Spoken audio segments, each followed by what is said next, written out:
Welcome to the Glam Life Podcast, where we empower and inspire beauty professionals to take their careers to the next level.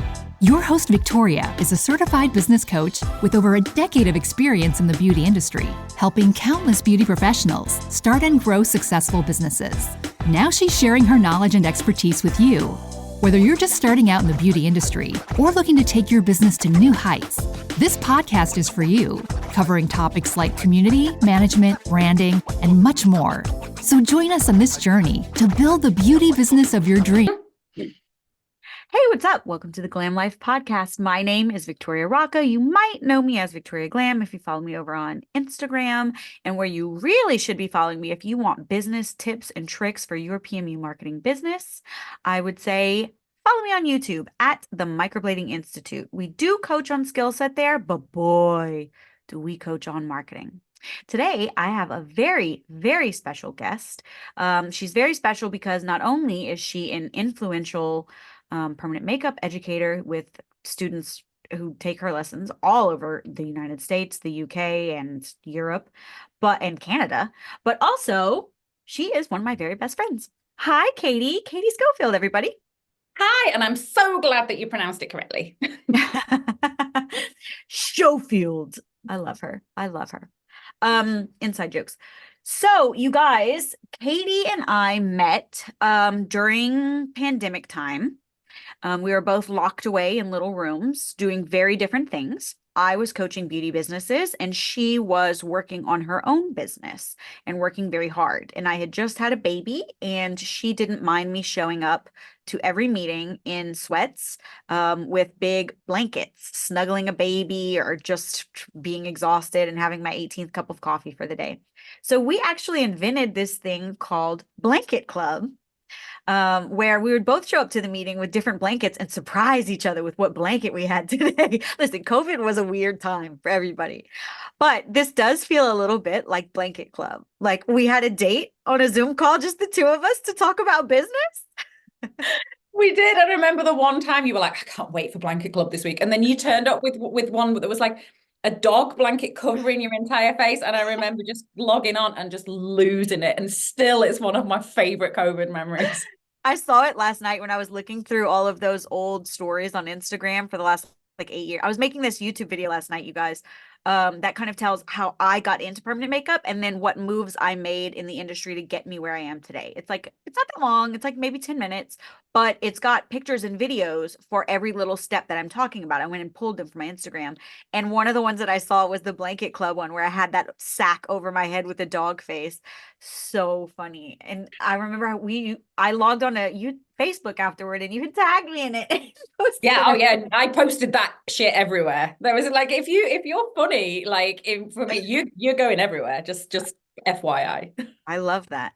So Katie, I am going to be sharing my story on how I got into permanent makeup and how I kind of built this business for myself.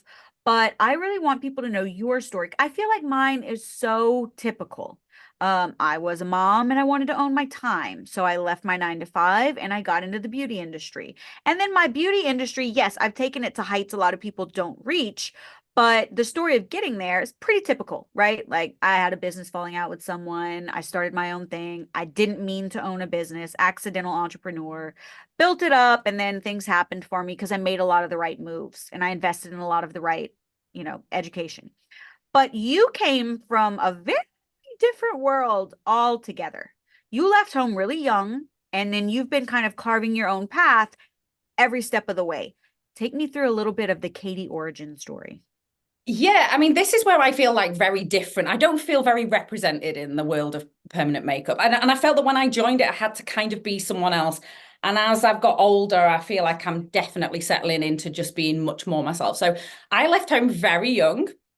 I was a punk rocker in Manchester. I went and lived in a squat first off. Explain what that is.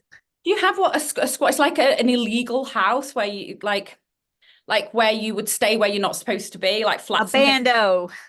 Yeah, so I was a bit of a squatter, and then I actually went and left to go and be like an eco warrior. Do you have those?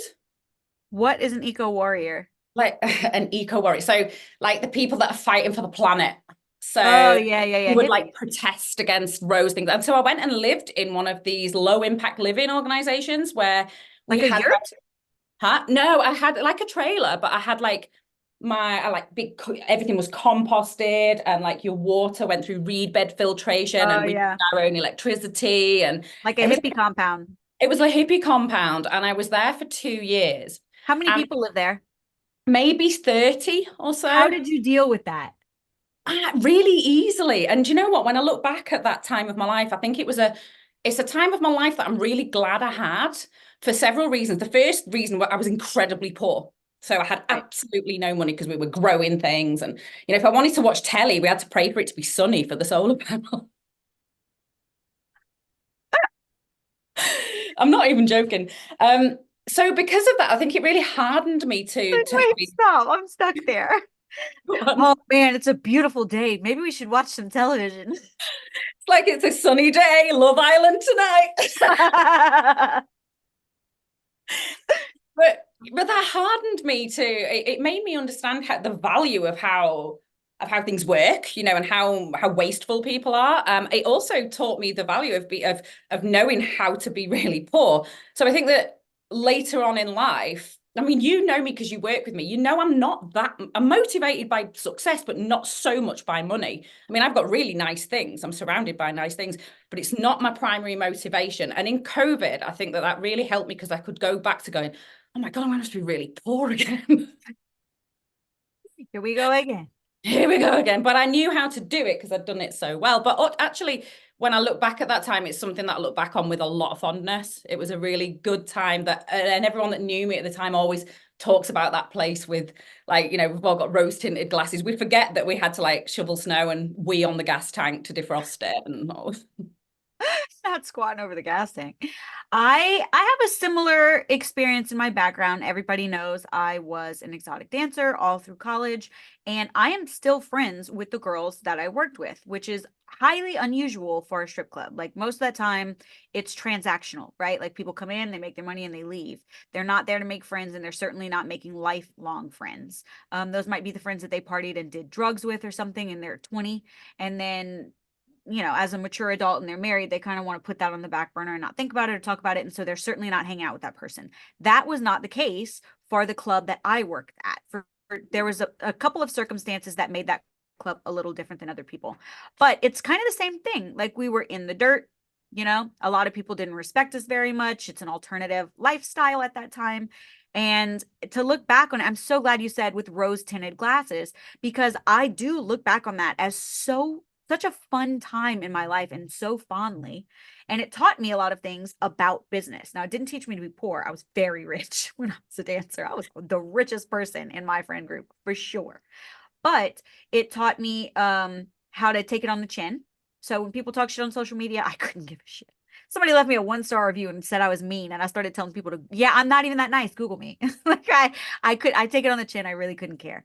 And it taught me a whole lot about sales and making connections with people. So I love the idea that you look back on a time that some people would say like, wow, you didn't have electricity, you were dirt poor, there was nothing for you to fall back on. You look back on it fondly and with lessons learned, and that's really important in business, because if your mindset is always one of what did I learn from this, you're always going to be learning. So Yeah. how did you wind up leaving the yurt compound? Because I started working for myself and earning more money, and because While you were there? I was nursing at the time, and yeah, that's when I started getting into sort of photography. I You're a modeled nurse? back in the day, yeah, like ages ago. We are best friends for 30 years, and you never told me that you're a nurse? Yeah, well, that's what I left school and did when I I was. knew you were a masseuse. I knew you were a fetish model. I Yeah, knew yeah, that you have autism, but I yeah. didn't know you were a fucking nurse. This is why I'm so particular on people's cleanliness. Because the other day I was watching this ad came up and it's all over my Facebook and it's someone promoting themselves tattooing with a fucking watch on. And I'm like, take your watch off. You're going to I'm be just guilty of spreading that. hepatitis. I don't care if it's a Rolex. Take your watch off. Okay, I saw that. I saw that with the Rolex. I am guilty of that. I wear my Apple Watch so that if the school calls or something, I know. And I know that that's not a good enough excuse. I need to wrap it or I something. just wrap it. I just wrap my, because I have my Garmin thinks of, this is my lifeline to everything, but I just wrap it. That's a good tip. Yeah. just stick some cling wrap and you can still see who's calling you. And I think nobody ever thinks about it, nobody ever talks about the watch on your hand, on your arm. They're like, well, you're wearing gloves. Good for you, No, Katie. I do. Okay, so I'm sorry I interrupted you. So you But I were think, working, I was nursing at the time and I got accepted to do nursing at university, but I was also then starting modeling and that was loads of money. I just went, I don't think I want to do nursing. That's like full of poo and pee. and you're grossed out by poop and pee. So Well, just like I can just make how more did money. you get into fetish modeling? I think I was already sort of attracted to the aesthetic of it when I was young, very attracted to the aesthetic from a young age. I kind of still am. And it's always the thing that people want to talk about with me, but it's kind of the thing that I'm least interested in now. I'm kind of like, I'm done that. I've still got the rubber clothes downstairs, but it's like, it was less interesting than people think. I made a lot of money. So again, that taught me to be rich. And it also taught me to work for myself. So I haven't worked for anyone else for 25 years. That's the last time I worked for anyone else. That's not true. I was a contractor. That's not true. No, that is, yeah, technically you're a contractor. So you've done now how many years in permanent makeup? 9, I think. How'd you And get started? I had a beauty business. So I started in beauty. So beauty and more holistic things.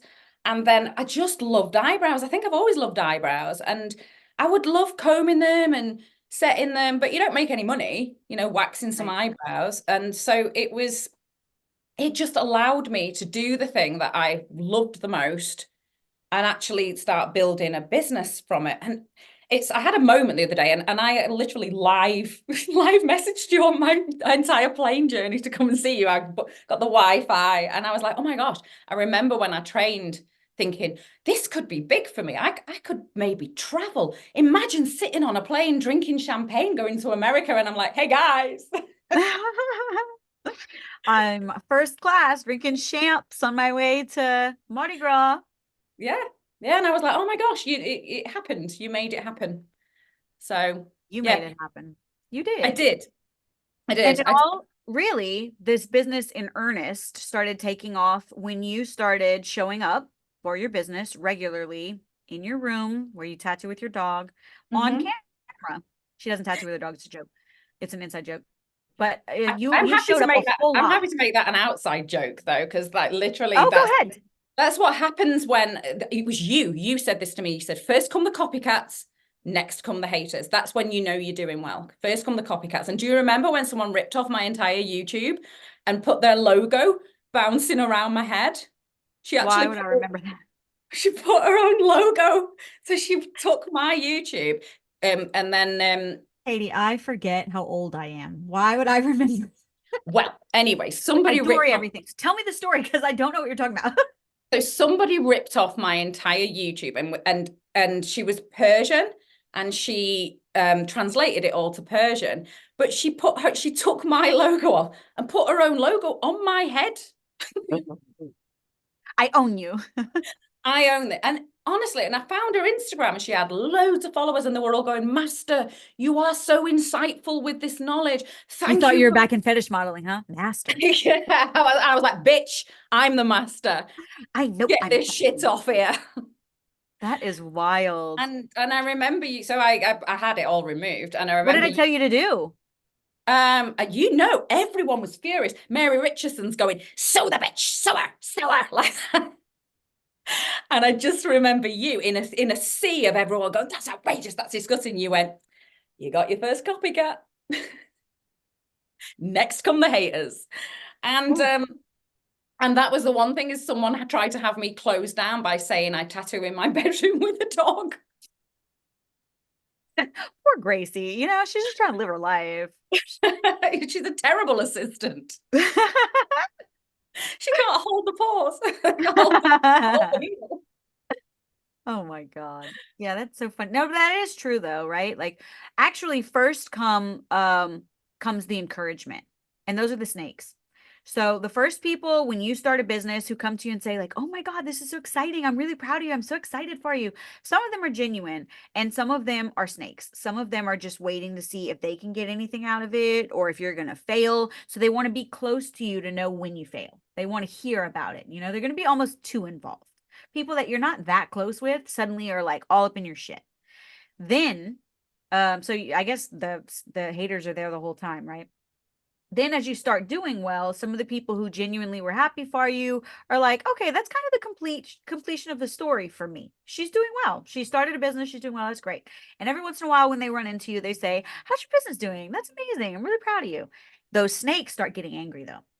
They don't like that you're not failing. People like you to do well, but not better than them, especially if you come from the same place. Your favorite, Lil Boosie, said, I can't live in Baton Rouge because you can't live rich around the same people you were poor with. You can't do it. So he has to live in Atlanta. That's what he says. It's kind of the same ideology. You have to be careful who you complain and bitch with because some of those people are not going to be happy when you're not complaining and bitching. Misery loves company, as they say. Then come the copycats. People who say, well, if she's doing it, I know I can do it. She's fucking stupid, so I can do it. I'm smart. And then if it doesn't work out, that's when they become haters. Oh man, are they haters? They'll start telling people all kind of shit about you, hoping that people will find you less desirable and attractive because of what they're telling them. But in actuality, what it makes you look like when you're complaining about somebody who's winning is like you look jealous and bitter. Yeah, So, and these things come full circle. And it was Carla, wasn't it, said on your podcast, never interrupt your enemies while they're busy destroying themselves. And I've just I know who said that, and it was my biggest encourager. oh yeah. See, it always is. It Snake. always is. The person who was so sure you're going to do great at this, you should totally do it. They were waiting for you to fail. And then when you didn't fail, they were really mad because I love when a plan goes according to plan. But when the plan fails, I'm not happy when my plans fail. Are you? So No. she wasn't planning on you doing really well. She wasn't planning on you coming to America first class, sipping champagne. Yeah, sucks, doesn't it?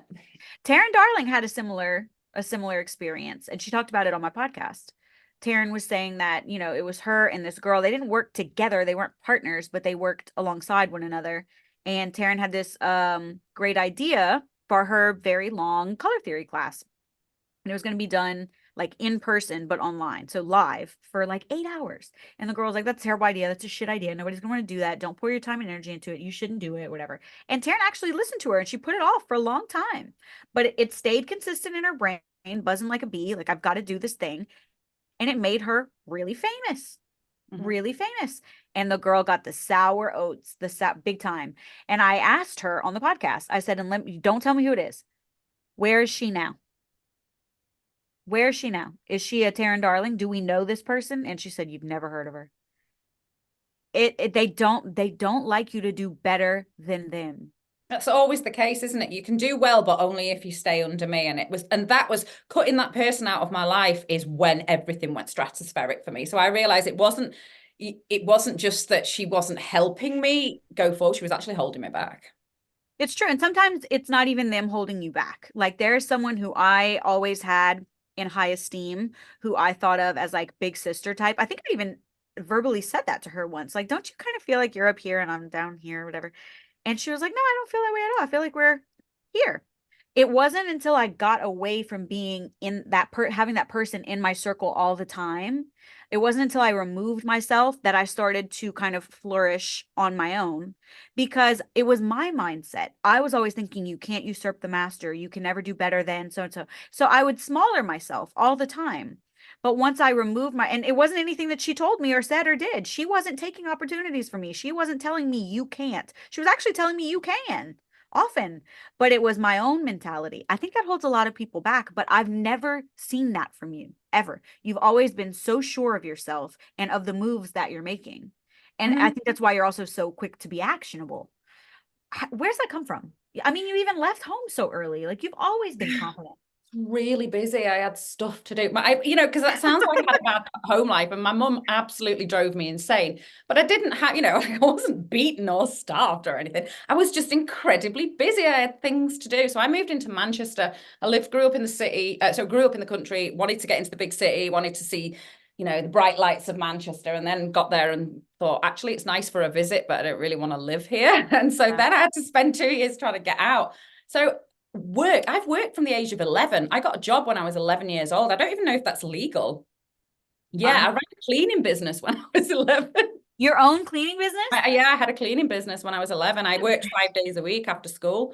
So we just didn't have any money. I grew up poor, not really poverty stricken. I don't want to sit there saying, like I had holes in my shoes or anything. But we didn't have any spare money. We lived in an affluent area, but we were the poorer ones. And my mum just didn't have anything. And if I wanted things, so if I knew that if I had to get things, I was going to have to work. So I started cleaning people's houses after school. With a friend of mine, and by the age of 14, we had a full a full business. What was your cleaning business called? I don't even think we had a name for it, but we just had so many. Every night after school we would, and that meant that I could buy music. I could buy CDs or buy maybe a new pair of trainers or something. I want you to think about this real quick. I want everyone to just close your eyes and envision this. You come home after a hard day of work, and you let the 11-year-old girl in, and she starts scrubbing the floors.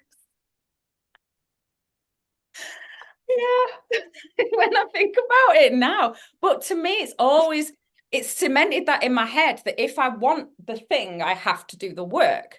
Yeah. So it's just, that's how my brain works. So if I want my business to grow, I can't just sit and bitch and moan about it. I have to do the thing. And that's why it's grown so quickly, because I've gone, all right, I just go and do the thing. I don't moan about it.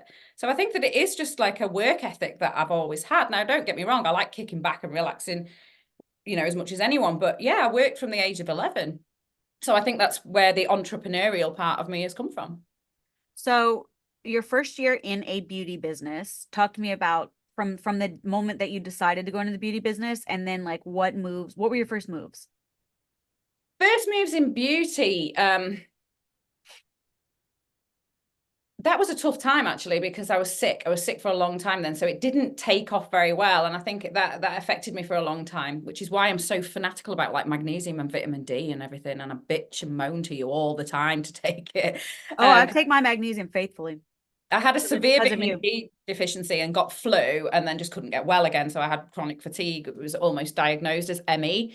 So that was... What's ME? I can't remember. It's a big, long name, but it means you not just tired all the time, but you can't think straight, brain fog. So basically long flu, long COVID. So I had that for a long time. And it also struck me again when I trained in microblading. So I've had sort of 3 or 4 major episodes of it in my life. I don't think it's going to happen to me again, because I've medicated myself with vitamin D. So every time I've had COVID, I've been all right. But yeah, I was really poorly with that. So it took me a long time to get things together. But pretty soon I was asked to be a teacher. I think that the woman who trained me in beauty could see that I was a good teacher and that I could explain things well. So that happened pretty quickly, that I became a beauty teacher and started training other people. And so when I moved into permanent makeup, definitely education was always in my sights. Yeah. So how long between your first PMU training and the time you became an educator?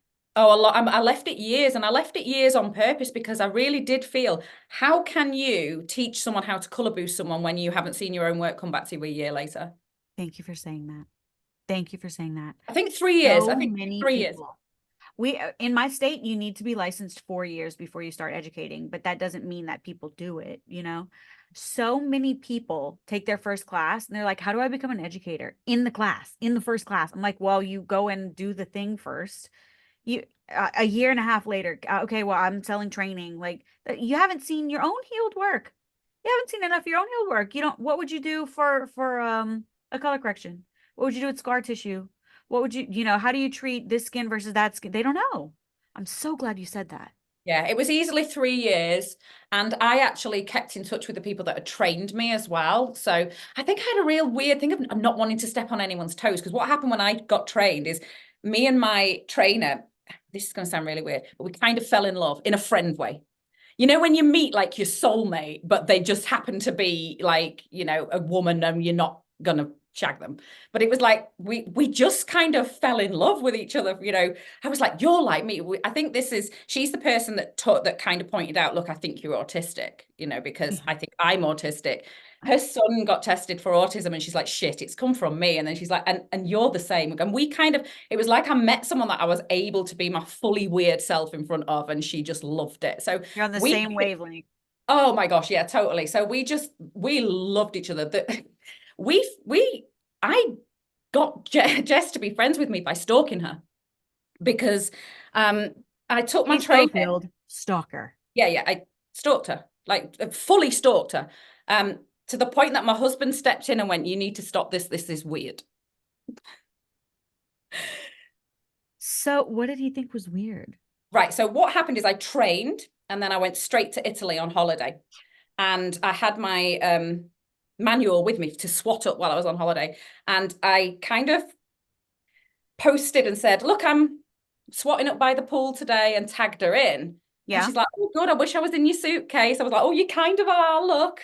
And then I sort of said, oh, you're by the lake today. And then she said, this is so cool. I think you should tag me in every post. So I cut her out with nail scissors. I cut her out and I took her everywhere. I took her to dinner. I took her on a boat. I took her all over this little paper Jess. Yeah. Paper Jessica. Like Flat Stanley.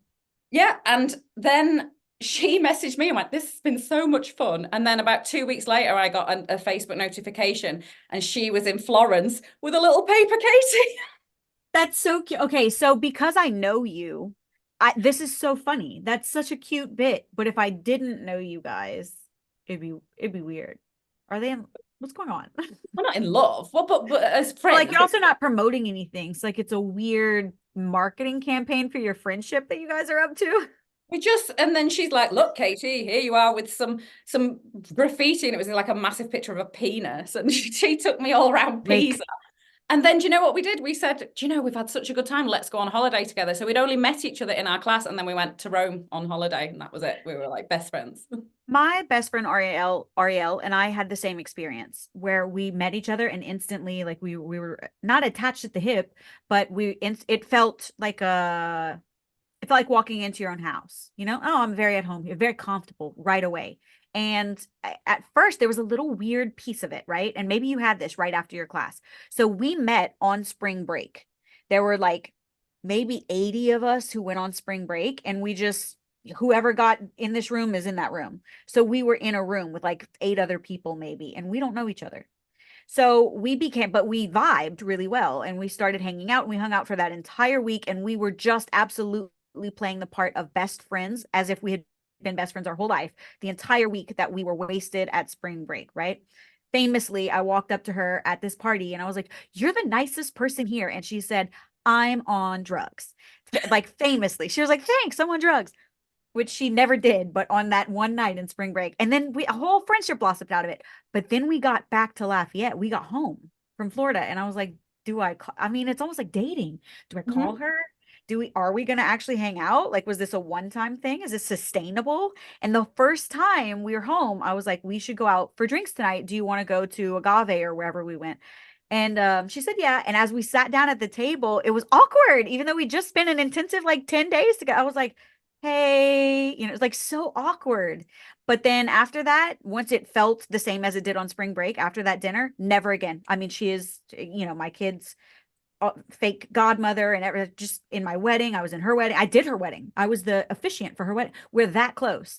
But did it feel a little awkward after class?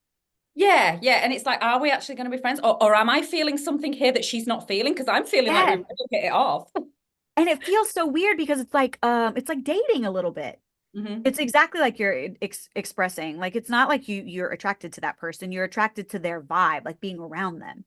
But it almost feels like little kids trying to figure out, like, are we friends? I felt that way the first time you and I hung out, because we had this very formal relationship of being coach and student, handshake, nice to see you, even though we were very casual in our meetings. But that was a very like defined container. I see you for 30 minutes every week on this Zoom call, and then, you know, maybe we message about business and that's it. But the first time that we actually saw each other in person, I was kind of like, oh, hey. Hey, high five, hug, high five, handshake, hi. You yelled at me the first time you met me. Get in the fucking car. What are you talking about? Yeah, you picked me up in New Orleans. That was that Just the first time we met in person? yeah, Yeah, I didn't even stop the car. no. You were in a rough Oh, neighborhood and I was in a Porsche. So yeah, you I, went. I remember I lifted the tailgate and I yelled, I didn't even know the man. I rolled down my window and I yelled, Steve, throw our bags in. He just ran off putting the bags in and then we had to set off. But What just did so I you tell know, you? What though, did I tell you? just that was I thought we would like might hug or whatever, but you were just like, get in the fucking car. Just We're not stopping. just so you know, though, because we've just seen each other recently, I've just been over for Mardi Gras. Little Paper Jess and Paper Katie were in my purse the whole time. Stop. Oh my God, that's so cute. Did you send her anything? Yeah, like Did look, she come to the ball? Did she come to our Mardi Gras yeah, ball? she How did. cute. What did I yell at you? There's it's like a quote and you say it. I said we're not stopping. What did I say? We ain't stopping till Baton Rouge. That was it. Get in the fucking car. We ain't stopping till Baton Rouge. And I was like, hi, nice to meet you. There's none of that. There's none of that. Not No, anymore. no. When did I feel so But you were awkward? asking me about training, and I Yeah, felt because I was so close to Jess, I felt a bit weird going, I want to do what you're doing and become your competition, right, essentially. right. Although she's over on the coast near Liverpool and I'm in the middle, we're not each other's competition. So for a while I kind of like, oh, I don't know how I address this. And she's just like, oh my God, you dick. Of course I want you to do this. This is my success. You are my success story. I tell everyone about you. Yeah. And the same with Alexandra Manusha, who owned the company. She's just been like continuously supportive of me. So I just feel like I had a really nice, easy ride up until like my friend tried to get me shut down for tattooing with the dog. That's some bullshit. But Yeah. you know what? It's just a testament to that you're actually making waves. You're actually growing and being big. To me, you're a big fish because I see the growth that you have and I see the amount of people I have to approve to get into permanent excellence and they're all like worshiping you like you're a celebrity. They're like, oh my God, I came from Katie's YouTube. I came from Katie's YouTube. I came from Katie's YouTube. I came from YouTube. Everybody knows you on YouTube. If you're searching permanent makeup and you want to learn things on YouTube, Katie Schofield is your first educator or, your first online educator. And it's crazy to me how people outside of YouTube just don't know who you are. It's like walking into a party and then you walk outside and it's quiet. It's like the weirdest thing. I'm going back to the party. I found it weird because people recognized me in America. That was weird. Yeah. Really strange when people go, I know who you are. You're the shoe video girl. And I'm like, okay. And you are the shoe video I girl. am the shoe And video. that's a really good metaphor that you used. Shay was really impressed with that. Yeah, it is how my head works. And I think that has always been my thing. And I don't want to blow my own trumpet, but putting things in a way that people go, oh, okay, that's easy. Because Yeah. that my brain breaks things down. And so that's how I've always been attracted to educating people because I want to make things easy for people to understand. Love that. I like your dedication, and maybe this comes from the way, like your brain working differently than everyone else's, but I like your dedication to making sure that you're at someone's level. You always speak to them at their own level. So wherever they are, you go and meet them. You're like, okay, I'm going to put this in terms that you understand. You do it with me all the time. I tell you, you have to tell me like I'm a child. You have to take me step by step through something. It's not that I'm less intelligent. It's that my brain just works that way. I need you to take me from A, B, C, D to E. You can't tell me A, okay, here's E. I need to hear the whole why behind things like a child. But that is how you get success on YouTube. Because if you go there, the big I am, I'm this, I'm that, it won't cut it on there. It won't Well, cut. And we're watching that. that's why Instagram is very different. It's all people on there going, this is me marketing myself. And on YouTube, it's like, how can I help you? And it's very, very different. And that's why I've succeeded on there. And other Yeah. people are not doing as well. Okay, so I have been doing a little YouTube research and I'm looking at other people who educate on skill set just like you. And there are some people who are doing really well. But I find that a lot of their better works that got lots of engagement and probably awarded them lots of subscribers were in 2021. So right after pandemic, people probably started their business during pandemic, like, okay, this is what I'm going to do. maybe with pandemic money, or maybe just because they had the downtime off work. Then in 2021, they're like, okay, I got to make this work. So they were looking for education for free instead of taking another class, another class, another class. And so it was almost probably a little easier in 2021 to make an audience for yourself educating.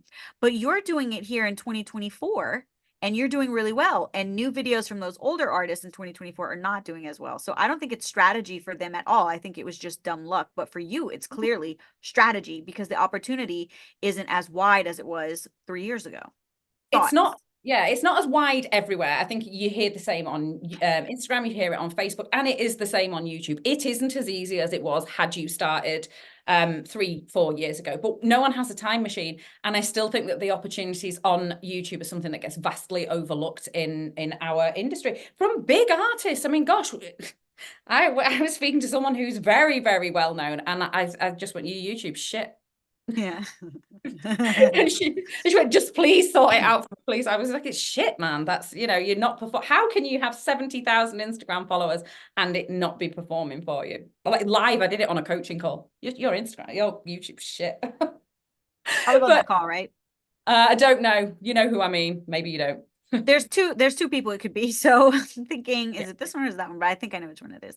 But yeah, I mean, I've definitely heard it in Girls Alive. You being like, okay, she gave me her login. I'm looking at the back end and like, I can fix this real quick. But what she's doing is shit. And here's why. It's always a lesson. It's not just shit talking. I like that about you though. I like that I like a little gossip. You know me. I like a little gossip. But you always gossip for a cause. So it makes me feel better about being a gossip.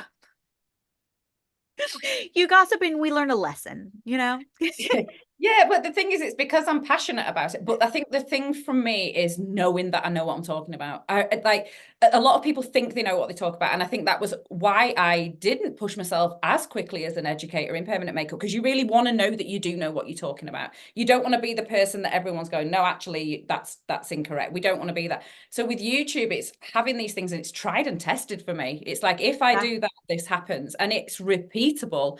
And to the point that I go, if you do that, it'll work for you as well. And we're seeing it. Yeah. Oh, the proof is in the pudding. I mean, we're skyrocketing. Our whole YouTube group is skyrocketing. The beta testers for this class are skyrocketing. Quick question. Permanent jewelry. Mm-hmm. You have also become a leader in educating permanent jewelry. And now, Eternal Bond is sweeping. It's got all these other instructors and people are dying to take the class. And how did you decide, okay, I'm ready to add something new on to my permanent makeup services? That was a hard one because I was pretty focused on where I was going. I had my map of where I was going, and that wasn't in it. And it was just purely from having it done. And the reason that I decided to take it on was purely from having Nicole. So Nicole is who works with me. And Nicole is a permanent makeup artist, but she's not as busy as I am. And so she was like, I will help with this more because I can do more of this while you can't. If you give me your expertise and insights on running the business, I will do more of the actual donkey work of it. And it was only because of Nicole that I thought to take it on. And we just thought, it'll be a nice little add-on. You know what I mean? We've got a little space. Like, we had no idea of the juggernaut it was going to become. Yeah, I've watched Nicole get overwhelmed and you guys toying with the idea of like, we need to hire. I still have mine on. Are you proud of me? I love that you do, because we have matching bestie jewelry. Can you believe Taylor it? too. We got ours done together, She doesn't have the pearl. Yeah. But we had them done at the exact same time and we said like, oh, look, we're twins.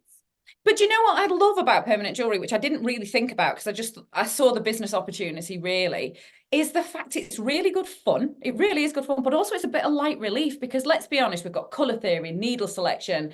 How is it going to heal? Clients' expectations. Is it going to bleed? What technique am I using? This is going, which chain do you want? Do you want something sparkly? You want the pretty one? You want the pretty one? And that actually, and everyone that comes is excited and happy. And it's kind of been a little bit of light relief to what for us is quite, I'm not going to say a stressful business, but there's a lot riding on us getting it right. A tattoo on your face. Yeah. So for us, it's just been something, and it's managed to open us up to a slightly wider audience. So we've got a different ideal client. I know we talk about marketing to your ideal clients. We've got a different ideal client. We've also got a different ideal student, and it gets us a lot of lash artists, nail artists, people like that, or jewelry makers as well. So it's kind of just put us in front of a whole different audience. Yeah. I mean, certainly there's more potential clients because you're pulling from lots of industries and people are looking to add on services to kind of bolster their books a little bit. Yeah. So you're really busy with doing permanent makeup. Your books are full. You're really busy with teaching permanent makeup. You guys do permanent jewelry and you teach permanent jewelry. You have your own podcast. You are the founder of VIPMU Coaching, which takes also hours of your time every week. Now you're going on these speaking engagements, like you're going to be in Bali, you're a coach in Indonesia, you've come here to the US, and now you have a shop. Now you have an online shop. Too. For somebody who didn't really care about the money, you sure stumbled into a bunch of it. Yeah. Shay says the same thing. Shay's like, I don't even know how much I make. I don't ever look at the money. I don't. Blair, her husband, handles all the paperwork, all the spreadsheets, but she just prints money. I feel very similar in I know we're kind of different personalities, me and Shay, but I feel very similar to Shay in watching her work, because I've managed to spend some time with Shay. She's excited for the process. She gets Yeah. really excited by the process and the growth. And that's me. Because of my sort of slightly neurodiverse brain, you need to keep me constantly entertained. And if there's no growth, if I'm stagnating, just like, so my last business, my beauty business, was full all the time. I was full all the time. I even had like people coming from the royal household. I was that good at my job, but I couldn't make any proper money and I was fully booked. And it's like, well, there's nowhere to go. There's literally no room. So it's boring to me. Because, you know, to everybody else, you've made it. But to me, that's like, well, every day is the same. Everything's boring, you know. So this is why I love YouTube so much, because I've gamified it. Every day there's more subscribers, or my growth increases, or my money increases. It's like a game. And I think that that's how I see the process. I need to feel constantly stimulated by it. And the money is a great add-on. I'm not saying I don't want to be rewarded for my time. Of course I do, but it's not the driving force. The driving force is the growth and seeing things, seeing a process through start to finish. I have to tell you, since I've taken your YouTube course, this is not a plug. You can't even buy her YouTube course yet anyway. You have to be invited. Yeah, and listen, I didn't even pay for it. We're best friends, and so I'm like a beta student and we're working through this course. I'm telling you, since I have taken your YouTube course and I'm seeing my growth, it's like being a young kid in puppy love. It's so exciting. You're like, it's that little rush of adrenaline you used to get from new subscriber, new subscriber. I'm getting it again. And it like it's watching the cake be made, you know? It's so exciting to say, when I add this ingredient, watch what happens. Oh my God, when I do this, watch what happens. Oh, I'm so excited to drop this one because I know it's going to happen. And then it happens and it's so gratifying. I have fallen back in love with creating and posting content. And YouTube is far different from Instagram in the way that you do it and in the way that it attracts people. And then what you do with the leads is even different than Instagram. It's actually a little less labor intensive. So, I mean, the editing and stuff is not, but the back end of it is different. It's been so much fun, like a renewal in the business. It feels like we're back, but I don't think that we ever left. You know what I mean? It's like this electric new thing. It's so exciting right now. It's a new relationship for you. And for me, who taught you this, because obviously for a long time, I'm like, you need to do that. You need to do that. But I needed you to be ready. And then when you did it, watching you get so excited is just pure joy for me. It's pure joy. I keep going, I know, The student right? became the master. I know, right? It's so exciting. But do you not think that with like a lot of the way that other socials have gone, that people are, it feels like trying to put some spark in a dead relationship. We're all on Instagram Oh, going, dude, oh, it's exhausting. We're and then, zombies. Everybody on Instagram is a zombie. but it feels like just like trying to kick some life into a marriage that's dead, you know, like I wish someone would kick me. I need to feel something over on Instagram. and I feel like that's just like my Instagram is great and it gets me clients and I Great can place to talk to people. It's a great place. I try to funnel people from my YouTube into my Instagram so that I can talk to them and nurture them and make business relationships with them, and help them. That's what I want to do. You can't do it as easily on YouTube. But basically that's all it is. It's like, just go to my other room and chat to me. Yeah. But YouTube's top of funnel for sure. yeah. Yeah. I mean, it's the biggest funnel for VIPMU. That's where we get people into coaching, is from my YouTube. If you were a brand new permanent makeup artist, just graduated from your class today, what would be the first 3 moves you made for your business right now in 2024? Straight away, coaching. Straight away. That would be the biggest thing, is to get coaching on building your business, getting your models. And because I think that what happens is people flounder, and then they come for help a year, maybe 2 years down the line, going, this really isn't working. I've put everything into this. And then you've got to undo all the terrible moves that they've made. So I think, and you're not going to get the money back that you spent trying other things. No, I think go into that straight away, because if you don't know what you're doing and you don't have the right ideas, you can waste so much time and so much money. So I would definitely get into either an apprenticeship or a mentorship straight away, because having someone walk that with you is just just the best thing. The second thing, don't use organic highly pigmented pigments straight away, would be my second piece of advice. If you've been in business less than 2 years, do not buy Skills pigments from me. No, but my God, they're good. They're so good. I love those. So good. But you have to be as good as the pigments, okay? So if you're not that good yet, these brows are going to be there forever. This eyeliner is never leaving. So yeah, shout out Skills. It is my favorite eyeliner pigment of all time, but I am not putting it in my students' kits. No way. They need, but so I would say stick to inorganic until you know that your depth is right. Absolutely. Because biotech. No one wants to be faced with the mistakes that they made. You want something that fades. Yeah. Because we all do terrible brows. Well, less than great brows in the beginning. So that would be my second piece of advice. Third piece of advice, don't listen to advice in forums. Oh my God. We get terrible advice. We get terrible advice in Facebook groups. Yeah. Yeah. Why don't you like Facebook group advice? Because I think that's been a real frustration for me, because what I wanted was a place to nurture people. And I actually set up a Facebook group going, oh, you can post your group in there and you will always get really good advice, and we'll help you. And it's a place to be nurtured. And we don't have any nested vipers in there. You're going to, everyone will be nice, but we'll tell you straight. And then as that group grew and grew and grew, everyone else started giving advice. And some of I don't mind a handle on it. I don't mind people giving shit advice, but don't do it with my face attached. Yeah. It's hard to keep, as the group grows, it's great because it means that there's lots of brand awareness going on. People trust you and they want to be in your space, in your container, and learn things from you. But it's hard to keep a handle on 1,000 people in a Facebook group. Yeah. And I think that I find that frustrating, because I think that's probably the perfection. Some of them, yeah. And some of them don't have great training. So the advice that they're giving, and you don't know it's like, I gave this example the other day and it's stuck with me. I think I'm going to use it in coaching now forever, because I'll never think of another thing. It's like, if your options were to invest in your Roth IRA or to invest in the stock market, and you wanted to know where to put your money, it's like walking into Walmart and saying, what should I do? The first person to answer you, you're like, that's what I'll do. What qualifies them to give you that answer? Facebook groups, you don't know who's answering you. You don't know if they're good or not. You don't know if they even do brows or not. You have no idea if they've ever worked with Tina's line or not. You don't know. There's no qualifying in there. It's just somebody spurting out and just talking shit from the corner.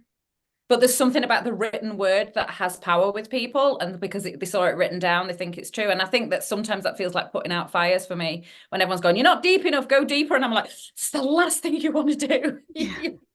The last thing. Oh my God. Yeah. And there really isn't, as you mentioned, all the things I've got going, there really isn't the time to commit, because that's like a full-time job, just monitoring Facebook groups. It's out of control. That reminds me, we need to talk to Sarah today. Okay. And just for fun, because I love the way that your brain works. What are your top 3 conspiracies right now? Do you know what? I was never a conspiracy theorist, but do you know when they keep coming true? So, top 3 conspiracies. Well, I've been researching the fact that the uber rich are going to bankrupt the planet.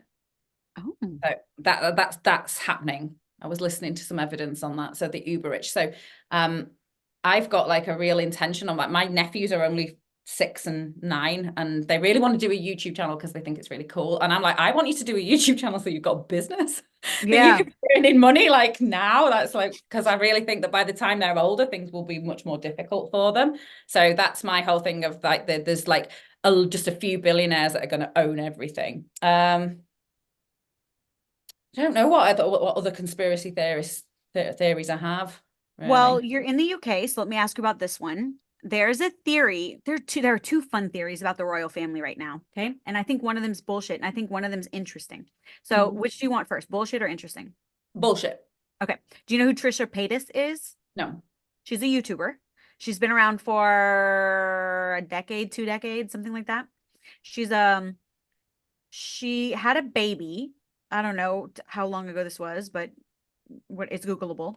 She had a baby, and she didn't tell anyone until she was like very pregnant. And then right before she had the baby, she was like, "It's a girl, I'm gonna have a baby."